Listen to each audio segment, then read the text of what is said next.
नमस्कार, आप देख रहे हैं न्यूज़ 9 नेटवर्क और इस वक्त मैं हूं आपके साथ अरविंद कुमार सिंह। देश और दुनिया की तमाम छोटी और बड़ी खबरों पर आइए डालते हैं एक नज़र। जालौन से खबर है, कहते हैं ना कि व्यक्ति यदि ठान ले तो कोई भी काम नामुमकिन नहीं होता। हम बात करें जनपद जालौन के अकबरपुर इटौरा गांव निवासी रमेश चंद्र सविता की, जिन्होंने अपनी यौगिक क्रियाओं के दम पर पानी में योगासन कर सबको अपनी ओर आकर्षित कर लिया है। रमेश चंद्र रोज सुबह उठकर गांव में बने तालाब में घंटों तक योग करते हैं। मुर्दासन, पद्मासन और अन्य योग जो जमीन पर अच्छे से अच्छा योगी न कर पाए, उनके पानी के अंदर योग करते हुए देखकर लोग दांतों तले अपनी उंगलियां दबाने पर मजबूर हो जाते हैं। बेटा आपका प्रिंस। आप जो योगा यहाँ सीखने आते हैं तो क्या है, अभी तक योगा सिखाया जाता है? कैसे आप योगा सीख रहे हैं? पानी के अंदर क्या है, पूरा मामला बताइए। ये हमारे चाट वाले एक बाबा जी हैं, वो हमको योगा सिखा रहे हैं। ये हमको योगा सिखा देंगे, ये कह रहे थे हम आपको योगा सिखा देंगे।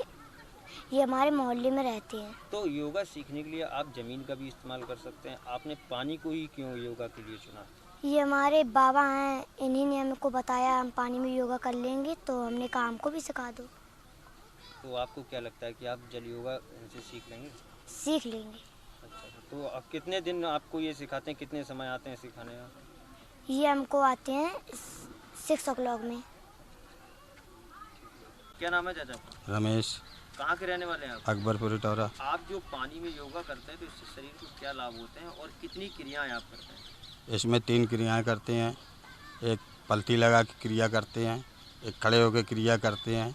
खड़े होने में जो है पैरों का मजबूती आती है और पलटी में सांस रोक कर के फेफड़ों में मजबूती आती है।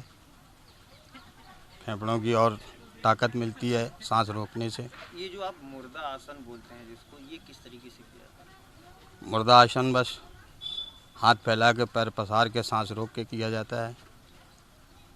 तो ये कला, ये जो योगा है, ये किसने आपको सिखाया? कौन गुरु थे आपके? ये स्वयं हम रोपण गुरु महाराज ने सिखाया है, इनकी कृपा से हुआ सर। आप यहाँ के बच्चों को इस तरीके की कलाओं से अवगत कराते हैं? क्या बच्चों को कुछ सिखाते हैं आप?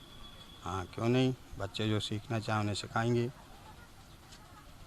और आपका व्यवसाय क्या है? आप अपने घर का भरण पोषण किस टाइप से? चाट की ठिलिया से और व्यवसाय के लिए और कुछ? बस